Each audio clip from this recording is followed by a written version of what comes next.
Hello students, I am Nimraj Gadhewal, Assistant Professor in Department of Mechanical Engineering, Oriental College of Technology, Bhopal. Today I am going to explain a numerical problem based on resultant of forces. So this is our problem. The five forces 20 kilonewton, 30 kilonewton, 40 kilonewton, 50 kilonewton and 60 kilonewton are acting at one of the rectangular points of a regular hexagon towards the other five angular points taken in order. Find the magnitude and direction of resultant force. So it is the hexagon A, B, C, D, E, F.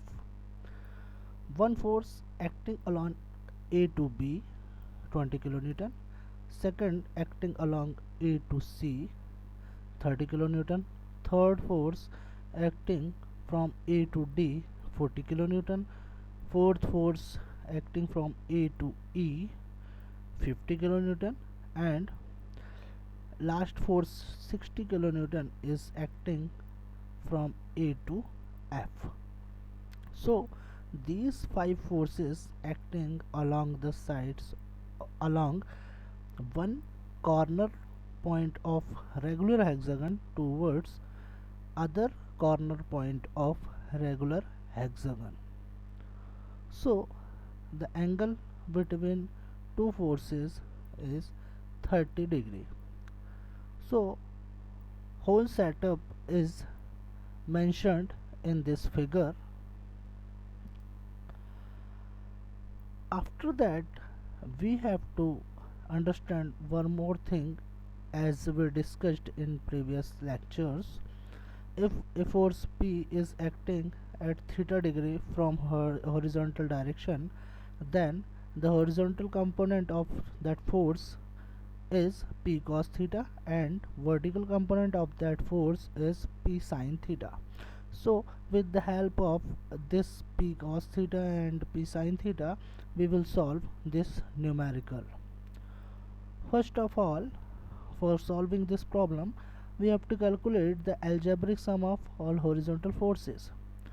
20 kilonewton is acting horizontal in a horizontal direction.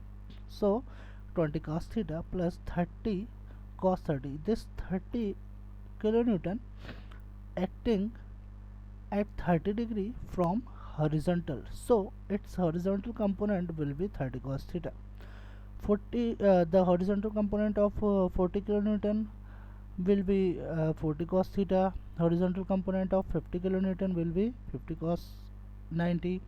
Horizontal component of 60 kilonewton will be 60 cos 120 degree. So these all are horizontal component of each force. After calculation we will get the algebraic sum of horizontal forces is 36 kilonewton. After that we will calculate the vertical component or algebraic sum of vertical forces. So 20 kilonewton is acting in horizontal direction, so its vertical component will be 20 sine 0 degree. The vertical component of 30 kilonewton will be 30 sine 30 degree. Vertical component of 40 kilonewton will be 40 sine 60 degree. Vertical component of 50 kilonewton will be 50 sine 90 degree, and vertical component of 60 kilonewton will be 60 sine 130 degree. So after calculation we will get the vertical component of all forces. The vertical sum of algebraic sum of vertical component will be 151.6.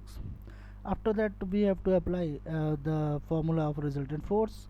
R is equal to summation under root of summation of horizontal square plus summation of vertical square. Put the value and we will get the resultant force is equal to 155.8 kilonewton.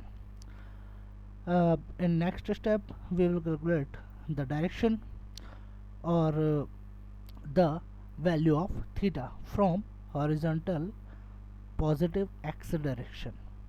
So tan theta is equal to summation of vertical forces divided by summation of horizontal forces is equal to 151.6 divided by 36. So tan theta is equal to 4.21. After we will take theta is equal to tan inverse 4.21 and we will get theta is equal to 76.6 degree. This angle will be from positive x direction and it measured in anti-clockwise direction from positive x direction. So this is the way by which we can calculate the resultant force, the magnitude of resultant force and the direction of resultant force. Thank you.